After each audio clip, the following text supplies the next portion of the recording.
ನನ್ನೆಲ್ಲ ಪ್ರೀತಿಯ ರಾಯರ ಭಕ್ತರಿಗೆ ರಾಯರ ದಿವ್ಯ ಜ್ಯೋತಿ ಚಾನಲ್ಗೆ ಸ್ವಾಗತ. ಶ್ರೀ ಗುರು ರಾಘವೇಂದ್ರ ಸ್ವಾಮಿಗಳ ಪವಿತ್ರ ನಾಮಸ್ಮರಣೆಯೊಂದಿಗೆ ಇವತ್ತಿನ ಈ ಒಂದು ಭಕ್ತಿಮಯ ವಿಡಿಯೋನ ಶುರು ಮಾಡ್ತಾ ಇದ್ದೀನಿ. ಹಾಗೆ ರಾಯರ ಭಕ್ತರಿಗೆ ಅತ್ಯಂತ ಪವಿತ್ರವಾದ ದಿನಗಳಲ್ಲಿ ಒಂದಾದಂತಹ ಶ್ರೀ ರಾಘವೇಂದ್ರ ಸ್ವಾಮಿಗಳ ಆರಾಧನೆಯ ವಿಶೇಷತೆ, ಮಹತ್ವ ಮತ್ತು ಆರಾಧನೆಯ ಸಂದರ್ಭದಲ್ಲಿ ನಡೆಯುವ ವಿವಿಧ ಕಾರ್ಯಕ್ರಮಗಳನ್ನ ಬಗ್ಗೆ ನಾನಿವತ್ತು ಈ ವಿಡಿಯೋದಲ್ಲಿ ನಿಮಗೆಲ್ಲ ತಿಳಿಸ್ಕೊಡ್ತಾ ಇದ್ದೀನಿ. ಬನ್ನಿ ಹಾಗಾದರೆ ಇವತ್ತಿನ ವಿಡಿಯೋನ ಶುರು ಮಾಡೋಣ. ಸ್ನೇಹಿತರೆ, ಮೊದಲಿಗೆ ರಾಘವೇಂದ್ರ ಸ್ವಾಮಿಗಳ ಆರಾಧನೆ ಅಂದ್ರೇನು? ಎಷ್ಟೋ ಜನಕ್ಕೆ ಆರಾಧನೆ ಅಂದ್ರೇ ಏನು ಅಂತ ಗೊತ್ತಿರೋದಿಲ್ಲ. ಇವತ್ತು ರಾಯರ ಆರಾಧನೆ ಇದೆ ಅಂದರೆ ಹೌದಾ, ಏನು ಹಾಗಂದರೆ ಅಂತ ಕೇಳ್ತಾರೆ. ಮೊದಲಿಗೆ ನಾವು ರಾಯರ ಆರಾಧನೆ ಅಂದರೆ ಏನು ಅಂತ ಒಂದು ಪುಟ್ಟದಾಗಿ ಸರಳವಾಗಿ ತಿಳ್ಕೊಳ್ಳೋಣ ಬನ್ನಿ. ರಾಯರ ಆರಾಧನೆ ಅಂತ ಅಂದರೆ ತುಂಬ ಸರಳವಾಗಿ ಹೇಳಬೇಕು ಅಂದರೆ, ರಾಯರು ನಮ್ಮೆಲ್ಲರಿಗೋಸ್ಕರ ಅಂದರೆ ಭಕ್ತರ ಒಂದು ಸಂಕಷ್ಟಗಳನ್ನ ದೂರ ಮಾಡೋದಕ್ಕೋಸ್ಕರ ಬೃಂದಾವನವನ್ನು ಪ್ರವೇಶ ಮಾಡ್ತಾರಲ್ವ, ಆ ಒಂದು ಸಂದರ್ಭವನ್ನು ನಾವು ಪ್ರತಿ ವರ್ಷ ಕೂಡ ಆರಾಧನೆ ಅಂತ ಹೇಳಿ ಆಚರಣೆ ಮಾಡ್ತೀವಿ.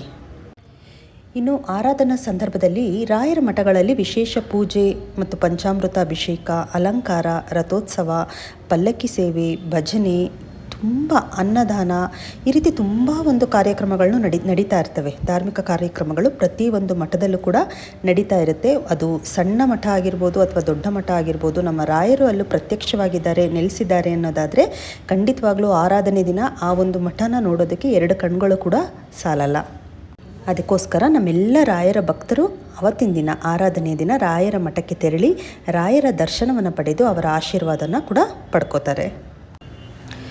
ಇನ್ನು ಈ ಸಂದರ್ಭದಲ್ಲಿ ರಾಯರ ಬೃಂದಾವನಕ್ಕೆ ವಿಶೇಷವಾಗಿ ಅಲಂಕಾರ ಮಾಡಲಾಗುತ್ತೆ. ಎಷ್ಟು ಚೆನ್ನಾಗಿರುತ್ತೆ ಅಂದರೆ ಆ ಅಲಂಕಾರ ತುಂಬಾ ಒಂದು ನೋಡಲಿಕ್ಕೆ ತುಂಬ ನಮ್ಮ ಕಣ್ಣುಗಳು ಪುಣ್ಯ ಮಾಡಿದ್ವು ಅಂತ ಅನ್ಬೇಕು. ಅಷ್ಟು ಅಲಂಕಾರವಾಗಿ ನಾವು ರಾಯರ ಬೃಂದಾವನವನ್ನು ಕಾಣ್ತೀವಿ ಮಠಗಳಲ್ಲಿ.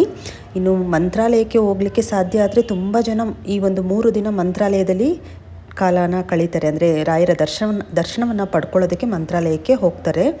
ಸಾಧ್ಯ ಆಗ್ತಾಯಿಲ್ಲ, ಅಷ್ಟು ದೂರ ನಮಗೆ ಹೋಗೋದಕ್ಕಾಗಲ್ಲ ಅಂತ ಎಷ್ಟೋ ಜನ ಇರ್ತಾರಲ್ವ, ಅಂಥವರು ರಾಯರ ಮಠಗಳಲ್ಲಿ, ನಮ್ಮ ಮನೆಯ ಹತ್ರದಲ್ಲಿ ಇರ್ತಕ್ಕಂಥ ರಾಯರ ಮಠಕ್ಕೆ ಹೋಗಿ ಅವರ ದರ್ಶನವನ್ನು ಪಡ್ಕೊಂಡು ಕೈಯಲ್ಲಾಗಿರೋ ಸೇವೆನ, ನಿಮ್ಮ ಕೈಯಲ್ಲಿ ಏನಾಗುತ್ತೋ ಆ ಸೇವೆನ ನೀವು ಖಂಡಿತವಾಗ್ಲೂ ರಾಯರ ಮಠಗಳಲ್ಲಿ ಸೇವೆ ಸಲ್ಲಿಸಿ. ಅಂದರೆ ನಿಮಗೆ ಏನೂ ಆಗಿಲ್ಲ, ಏನು ನಮ್ಗೆ ಮಾಡೋಕ್ಕಾಗ್ತಾಯಿಲ್ಲ, ನಮಗೆ ಸಮಯ ಇಲ್ಲ, ನಮಗೆ ಸೇವೆ ಸಲ್ಲಿಸೋದಕ್ಕೂ ಆಗ್ತಾಯಿಲ್ಲ ಅಂತ ಅಂದ್ಕೊಳ್ಳೋರು ಅನ್ನದಾನಕ್ಕೋಸ್ಕರ ನಿಮ್ಮ ಕೈಯಲ್ಲಿ ಯಥಾಶಕ್ತಿ ಎಷ್ಟಾಗುತ್ತೋ ಅಷ್ಟು ಅನ್ನದಾನಕ್ಕೆ ನೀವು ಸೇವೆಯನ್ನು ಸಲ್ಲಿಸ್ಬೋದು. ಇದು ಕೂಡ ನಾವು ರಾಯರಿಗೆ ಮಾಡುವಂತಹ ಸೇವೆನೇ ಅಲ್ವಾ. ಮತ್ತು ಈ 3 ದಿನ ಹಬ್ಬ ಥರ ನಾವು ಆಚರಿಸ್ತೀವಿ. ರಾಯರ ಮಠಗಳಲ್ಲಿ ಒಂದು ವಿಶೇಷವಾಗಿ ನಾವು ಹಬ್ಬ ಅಂತಲೇ ಹೇಳ್ಬೋದು. ಎಷ್ಟೋ ಜನ ಭಕ್ತಾದರು ಬರ್ತಾರೆ, ಅನ್ನದಾನ ಸಂತರ್ಪಣೆಗಳು ನಡೀತಾ ಇರುತ್ತೆ, ವಿಶೇಷವಾಗಿ ಪೂಜೆಗಳು ಮತ್ತು ಭಜನೆಗಳು, ಪಾರಾಯಣಗಳು ಎಲ್ಲನೂ ಕೂಡ ಇರುತ್ತೆ. ಇದೆಲ್ಲವೂ ಕೂಡ ಒಂದು ಸೇವೆನೇ. ನಾವು ಆ ಒಂದು ಭಜನೆಗಳಲ್ಲಿ ಅಥವಾ ಪೂಜೆ ಪಾರಾಯಣಗಳಲ್ಲಿ ಪಾಲ್ಗೊಳ್ಳೋದು ಕೂಡ ನಾವು ರಾಯರಿಗೆ ಸಲ್ಲಿಸುವಂತಹ ಸೇವೆನೇ. ಇನ್ನು ಯಥಾಶಕ್ತಿ ನಿಮ್ಮ ಮನೆಗಳಲ್ಲಿ ನಿಮ್ಮ ಶಕ್ತಿ ಅನುಸಾರ ರಾಯರಿಗೆ ಪೂಜೆಯನ್ನು ಸಲ್ಲಿಸಿ, ರಾಯರ ಮಂತ್ರ ಅಂದರೆ ಓಂ ಶ್ರೀ ರಾಘವೇಂದ್ರಾಯ ನಮಃ ಅಂತ ಹೇಳಿ 108 ಸಾರಿ ರಾಯರ ಮುಂದೆ, ರಾಯರ ಫೋಟೋ ಮುಂದೆ ಕೂತ್ಕೊಂಡು ನೀವು ಜಪಿಸಿ. ಇನ್ನು ಕೊನೆಯದಾಗಿ ನಾನು ಏನಪ್ಪ ಹೇಳ್ತಾ ಇದ್ದೀನಿ ಅಂದರೆ, ರಾಯರ ಆರಾಧನೆ ಅಂದರೆ ಅದು ಒಂದು ಕೇವಲ ಧಾರ್ಮಿಕ ಆಚರಣೆ ಅಲ್ಲ. ಇದು ನಾವು ನಮ್ಮ ರಾಯರ ಮೇಲಿಟ್ಟಿರುವಂತಹ ಭಕ್ತಿ, ನಂಬಿಕೆ, ಸೇವೆ ಅಂತಲೇ ಹೇಳ್ಬೋದು. ಖಂಡಿತವಾಗ್ಲೂ ರಾಯರನ್ನ ಯಾರೆಲ್ಲ ನಂಬಿದಿರೋ ರಾಯರು ಅವ್ರ ಕೈ ಬಿಡಲ್ಲ ಅನ್ನೋದು ಕೂಡ ಅಷ್ಟೇ ಸತ್ಯ. ತಾಳ್ಮೆಯಿಂದ ಕಾಯಿರಿ. ನಾನೊಂದು ಕಮೆಂಟಲ್ಲಿ ಓದಿದೆ, ನನಗೆ ಯಾರೋ ಒಬ್ಬರು ಕಮೆಂಟ್ ಮಾಡಿದರು, ನಾನು ಕೂಡ ರಾಯರನ್ನ ತುಂಬ ನಂಬ್ತಾ ಇದ್ದೀನಿ, ಆದರೂ ರಾಯರು ನನಗೆ ದರ್ಶನ ಕೊಡ್ತಾ ಇಲ್ಲ ಅಂತ ಹೇಳಿ ಕೇಳಿದ್ರು.